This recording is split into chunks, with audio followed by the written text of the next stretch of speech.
ಭಾರತದ ಸಂವಿಧಾನದ ಅಡಿಯಲ್ಲಿ ರಾಜ್ಯಪಾಲರಿಗೆ ಅತ್ಯಂತ ಉನ್ನತ ಹಾಗೂ ಗೌರವಾನ್ವಿತ ಹುದ್ದೆ ಇದೆ. ಫೆಡರಲ್ ವ್ಯವಸ್ಥೆಯಲ್ಲಿ ಗವರ್ನರ್ ಅವರು ಕೇಂದ್ರ ಮತ್ತು ರಾಜ್ಯ ಸರ್ಕಾರದ ಸೇತುವೆಯಾಗಿ ಕೆಲಸ ಮಾಡ್ತಾರೆ. ಸಂವಿಧಾನದ ವಿಧಿ 175 ಪ್ರಕಾರ ಅವರೇ ಈ ಜಂಟಿ ಅಧಿವೇಶನವನ್ನ ಕರೆಯೋರು.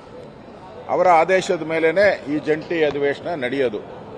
ಅವರ ಆದೇಶದ ಮೇಲೇನೆ ನಾವೆಲ್ಲರೂ ಕೂಡ ವಿಧಾನಸಭೆ ಒಳಗಡೆ ಬರುವಂಥದ್ದು.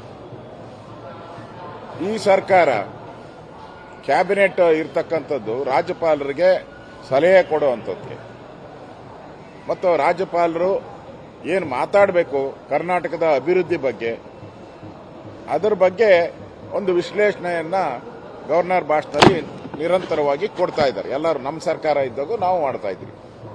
ಆದರೆ ಇವತ್ತು ಕಾಂಗ್ರೆಸ್ಸಿನವರು ಗವರ್ನರ್ ಮೇಲೆ ಒಂದು ರೀತಿ ಹೊರೆ ಅಂದರೆ ಒತ್ತಡ ಹಾಕಿ ಅವರ ಬಾಯಿಂದ ಕೇಂದ್ರ ಸರ್ಕಾರವನ್ನು ಟೀಕೆ ಮಾಡುವಂತ ಒಂದು ನೀಚ ಕಾರ್ಯಕ್ಕೆ ಕಾಂಗ್ರೆಸ್ ಅವರು ಇಳಿದಿದ್ದಾರೆ. ಇದು ಅಕ್ಷಮ್ಯ ಅಪರಾಧ. ಸಂವಿಧಾನದ ವಿಧಿ 176 ಅಡಿಯಲ್ಲಿ ಗವರ್ನರ್ ಅವರು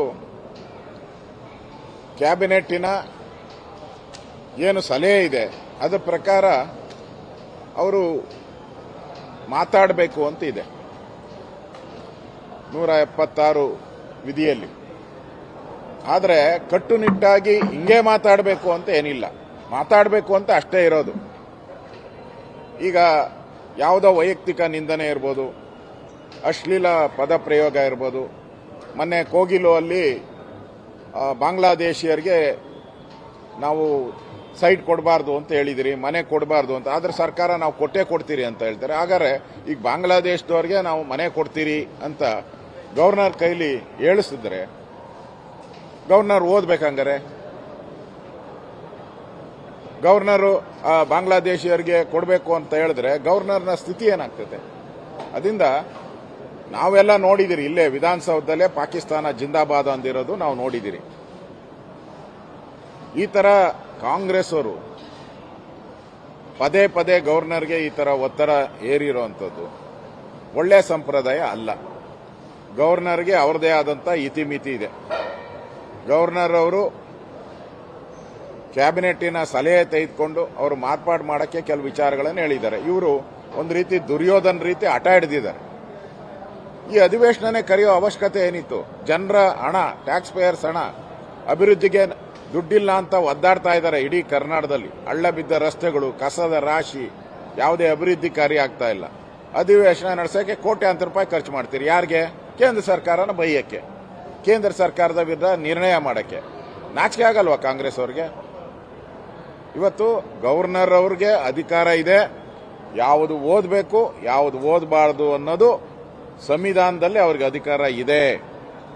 ಹಿಂದೆನೂ ಕೂಡ ಬಹಳಷ್ಟು ಒಂದು 10-15 ಗವರ್ನರ್ಗಳು ಬೇರೆ ಬೇರೆ ರಾಜ್ಯದಲ್ಲಿ ಮೊದಲ ಲೈನನ್ನ ಓದಿದ್ದಾರೆ, ಕೊನೆ ಲೈನಲ್ಲ ಓದಿ ಹೋಗಿದ್ದಾರೆ. ಈಗಲ್ಲ ನಾನು ಹೇಳ್ತಾ ಇರೋದು 30-40 ವರ್ಷದಿಂದೇನೆ. ಯಾವಾಗ ನೆಹರು ಅವರಿದ್ರು ಆ ಸಂದರ್ಭದಲ್ಲೇ ಗವರ್ನರ್ಗಳು, ಮಹಾರಾಜರುಗಳೆಲ್ಲ ಗವರ್ನರ್ ಇದ್ರು. ಅವರು ಮೊದಲನೇ ಲೈನು ಕೊನೆ ಲೈನು ಓದ್ತಾ ಇದ್ರು. ಆಮೇಲೆ ರಾಷ್ಟ್ರಗೀತೆ, ಈ ಥರದ್ದೆಲ್ಲ ಇದೆ. ಇದು ಸುಪ್ರೀಂ ಕೋರ್ಟ್ಗೂ ಹೋಗಿದೆ. ಸುಪ್ರೀಂ ಕೋರ್ಟ್ನು ಕೂಡ ಗವರ್ನರ್ ಪರವಾಗಿ ತೀರ್ಪು ಕೊಟ್ಟಿದ್ದಾರೆ.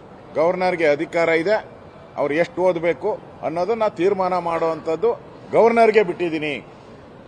ಆ ಅಧಿಕಾರಕ್ಕೆ ನಾವು ಕೋರ್ಟ್ ಎಂಟ್ರಿ ಆಗಲ್ಲ ಅನ್ನೋ ಮಾತನ್ನು ಹೇಳಿ. ಇಷ್ಟೆಲ್ಲ ಇದ್ದು ಕೂಡ ಇವರು ದುರ್ಯೋಧನ ರೀತಿ ಹಠ ಹಿಡ್ಕೊಂಡು ಸಿದ್ದರಾಮಯ್ಯನವರು ಸೋನಿಯಾ ಗಾಂಧಿ ಅವ್ರನ್ನ, ರಾಹುಲ್ ಗಾಂಧಿ ಅವ್ರನ್ನ ಮೆಚ್ಚಿಸಕ್ಕೆ ತಯಾರು ಮಾಡಿರುವಂತ ಪುಸ್ತಕ ಅದು.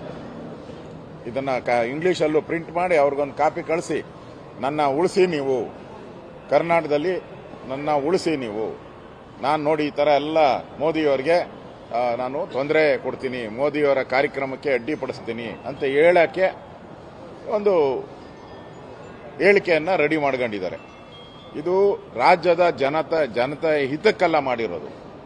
ಇದು ಸೋನಿಯಾ ಗಾಂಧಿ ರಾಹುಲ್ ಗಾಂಧಿಯನ್ನ ಮೆಚ್ಚಿಸಕ್ಕೆ ಮಾಡಿರುವಂತ ಒಂದು ಸ್ಟೇಟ್ಮೆಂಟ್. ಅದನ್ನ ಯಾಕೆ ಗವರ್ನರ್ ಅವರು ಓದಬೇಕು? ನಾನು ವಿರೋಧ ಪಕ್ಷದ ನಾಯಕನಾಗಿ ನಾನು ಗವರ್ನರ್ಗೂ ಡಿಮ್ಯಾಂಡ್ ಮಾಡಿದ್ದೀನಿ, ಈ ತರ ಕೇಂದ್ರ ಮತ್ತು ರಾಜ್ಯದ ಮಧ್ಯೆ ನೀವು ಸೇತುವೆಯಾಗಿ ಕೆಲಸ ಮಾಡಬೇಕು. ಆದರೆ ಕೇಂದ್ರ ಸರ್ಕಾರಕ್ಕೆ ಅವಹೇಳನ ಮಾಡೋ ರೀತಿ ರಾಜ್ಯ ಸರ್ಕಾರ ಏನಾದರೂ ಸಾಲುಗಳನ್ನು ಸೇರಿಸಿ ಕೇಂದ್ರ ಸರ್ಕಾರ, ಕೇಂದ್ರದ ಪ್ರಧಾನಮಂತ್ರಿ, ಕೇಂದ್ರದ ಮಂತ್ರಿಗಳ ಬಗ್ಗೆ ಏನಾದರೂ ಚಕಾರ ಮಾತಾಡಿದ್ರೆ ಅದು ಸಂವಿಧಾನದ ಉಲ್ಲಂಘನೆ ಆಗ್ತದೆ. ನೀವು ಸೇತುವೆಯಾಗಿ ಕೆಲಸ ಮಾಡಬೇಕು. ಆ ದೃಷ್ಟಿಯಿಂದ ಈ ತರ ಟೀಕೆಗಳನ್ನು ಪ್ರಜಾಪ್ರಭುತ್ವದ ರೀತಿ ಟೀಕೆ ಮಾಡಲಿ, ಅಧಿಕಾರ ಇದೆ. ಆದರೆ ದ್ವೇಷದ ರಾಜಕಾರಣವನ್ನು ಮಾಡ್ತಾ ಇರುವಂತ ಈ ಕೆಟ್ಟ ಕಾಂಗ್ರೆಸ್, ಮನೆಯಾಳ ಕಾಂಗ್ರೆಸ್ ಮಾತನ್ನ ದಯವಿಟ್ಟು ಕೇಳಬೇಡಿ ಅಂತ ಗವರ್ನರ್ಗೂ ನಾನು ವಿನಂತಿಯನ್ನ ನಾನು ಮೊನ್ನೆನೇ ಮಾಡಿದ್ದೀನಿ, ಈಗಲೂ ತಮ್ಮ ಮುಖಾಂತರ ಮಾಡ್ತಾ ಇದ್ದೀನಿ. ಸರ್, ಈಗ ಗವರ್ನರ್ಗೆ ಕಾನೂನಾತ್ಮಕವಾಗಿ ಒತ್ತಡ ಇರೋದಕ್ಕೆ ಒಂದಷ್ಟು ಕೂಡ ಕೆಲ ಕಾನೂನು ತಜ್ಞರ ತಂಡವನ್ನು ಕೂಡ ಕಳಿಸಿದ್ದಾರೆ. ಈಗಾಗಲೇ ನಗರ ನಕ್ಸಲರೆಲ್ಲ ಬೀದಿಗೆ ಬಂದ್ಬಿಟ್ಟವ್ರೆ. ಮೊನ್ನೆನೇ ಪ್ರಧಾನಮಂತ್ರಿ ಹೇಳಿದ್ರು, ಈಗ ಕಾಡುಗಳಲ್ಲಿದ್ದಂಥ ನಕ್ಸಲ್ಗಳೆಲ್ಲ ನಿರ್ನಾಮ ಆಗೋಗ್ಬಿಟ್ಟಿದ್ದಾರೆ. ಈಗ ನಗರ ನಕ್ಸಲರ ಕಾಟ ಶುರುವಾಗಿದೆ. ಆಗಲೇ ಸ್ಟೇಟ್ಮೆಂಟ್ಗಳು ಶುರುವಾಗಿದೆ. ನಗರ ನಕ್ಸಲ್ ಗವರ್ನರ್ಗೆ ಚೀಮಾರಿ ಹಾಕಬೇಕು, ಈ ಥರದೆಲ್ಲ ಹೇಳಿಕೆಗಳನ್ನು ಕೊಡ್ತಾ ಇದ್ದಾರೆ.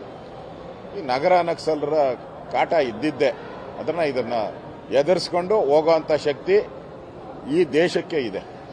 ಆದ್ರಿಂದ ಈ ನಗರ ನಕ್ಸಲರ ಮಾತನ್ನ ಕೇಳೋ ಅಂಥ ಅವಶ್ಯಕತೆ ಯಾವುದೇ ಕಾರಣಕ್ಕೂ ಗವರ್ನರ್ ಅವರು ಮಾಡಬಾರ್ದು.